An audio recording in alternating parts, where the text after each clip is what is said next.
السلام عليكم ورحمة الله وبركاته. حررت سند لأمر أو شيك، ثم تفاجأت بعد فترة من الزمن بحكم قضائي بأكثر من المبلغ المستحق للمحرر له.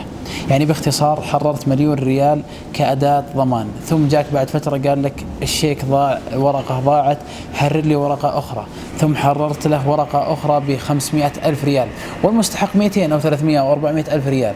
بعد 5 أشهر تفاجأت بأن قضية مقامة عليك بمليون ريال أو 1,500,000 ريال. ما العمل وما الصنيع وكيف المخرج من هذه المعضلة؟ طبعا لا شك أن الإجراء اللي اتخذته وأن التصرف اللي تصرفت تصرف خاطئ. لماذا تصرف خاطئ؟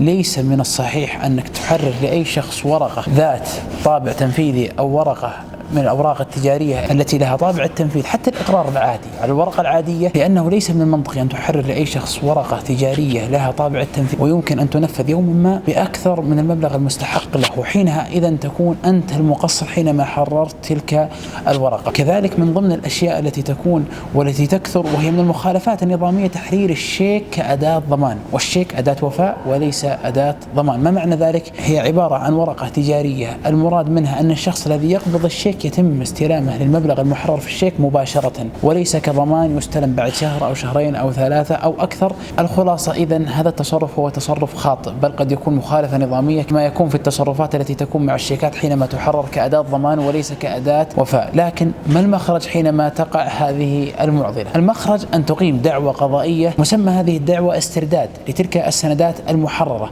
تطالب فيها بإبطال تلك السندات واسترداد تلك السندات. لماذا؟ لأن السندات ليس لها مقابل، وتذكر في ثنايا الدعوة وفي حيثيات الدعوة أنني حررت السند كذا وكذا وكذا، والمراد من هذا السند كان كذا وكذا وكذا، وتذكر في هذه الدعوة أنك حررت السندات للغرض الفلاني وأن هذا الغرض غير متحقق أو أن هذا الغرض انتهى ولا يستحق المحرر له هذه القيمة. فحينها المحرر له إما أن يذكر سبب لمطالبته بتنفيذ تلك القيمة الكاملة أو أن لا يوجد سبب، فحينها الدائرة توقف التنفيذ وتعيد السندات للمحرر لتلك السندات. إذن أنبه على أمور. الأمر الأول، إياك أن تحرر سند أكثر من القيمة المستحقة. يعني باختصار، أنت مستحق عليك مليون ريال، لا تحرر أكثر من مليون ريال. أنت مستحق عليك 10,000 ريال، لا تحرر أكثر من 10,000 ريال. الأمر الثاني، ونبه على نقطة مهمة. دائما بعد ما يتم تحرير السند لأمر يأتي بعض المحتالين ويقول لك إن السند لأمر ضاع، الورقة ضاعت، الورقة تلفت، الورقة فيها خطأ، أبغاك تحرر لي شيك آخر لأن الشيك انتهى تاريخه.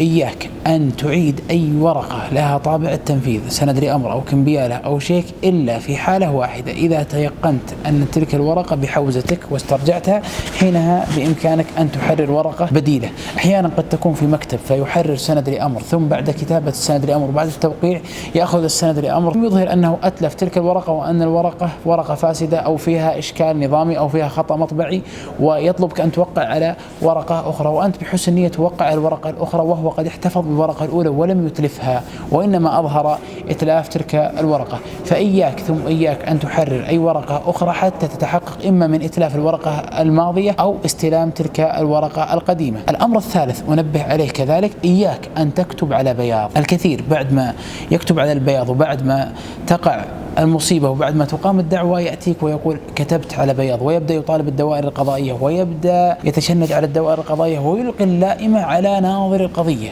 لا شك أن ناظر القضية لابد أن يحرر وينظر ويتحقق من بعض الحيثيات، لكن أنت المخطئ الأول وأنت الغالط الأول حينما كتبت على بياض، وأنت من جعل نفسك مصيدة للنصب والاحتيال. إذن لا تثق بأي أحد كائنا ما كان الأمر، لا توقع على بياض. ما معنى التوقيع على بياض؟ تأتي بالسند لأمر مثلا وتوقع دون أن يكتب الرقم المطالب به أو الرقم المحرر في هذا السند، أو شيك مثلا فتكتب اسمك وتوقع دون أن تكتب مبلغ هذا الشيك أو تاريخ هذا الشيك.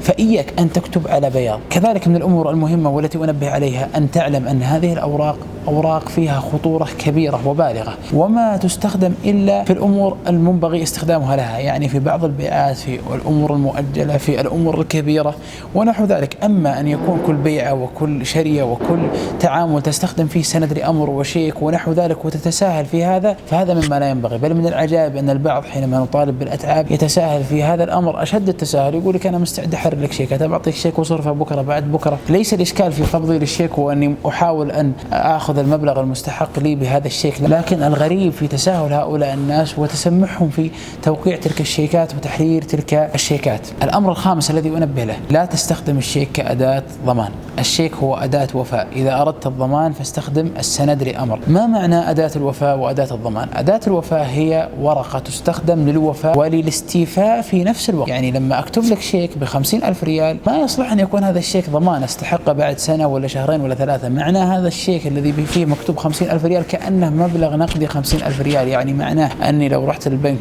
وسحبت هذا الشيك أحصل 50,000 ريال وأسحب 50,000 ريال. إذا خالف أحد الطرفين هذا الأصل المنصوص عليه في نظام الأوراق التجارية فيعد مخالفا. وقد يكون المحرر والمحرر له كلهم مخالفين حينما يتواطؤون على مخالفة النظام، وقد يكون السجن فيها، وقد تكون العقوبة المالية في تلك المخالفة، وقد تجتمع العقوبتان في تلك المخالفة. لذلك أنبه الجميع: لا تحرر شيء كائنا ما كان الأمر.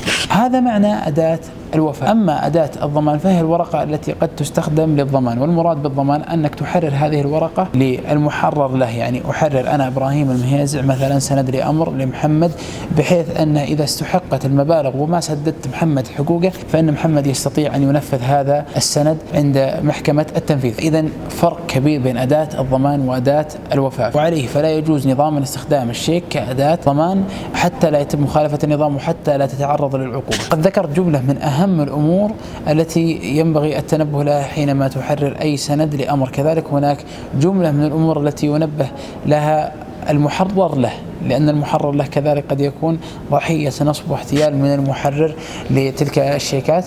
وهذا ما سيكون في حلقة أخرى بإذن الله. وفقني الله وإياكم، والسلام عليكم ورحمة الله وبركاته.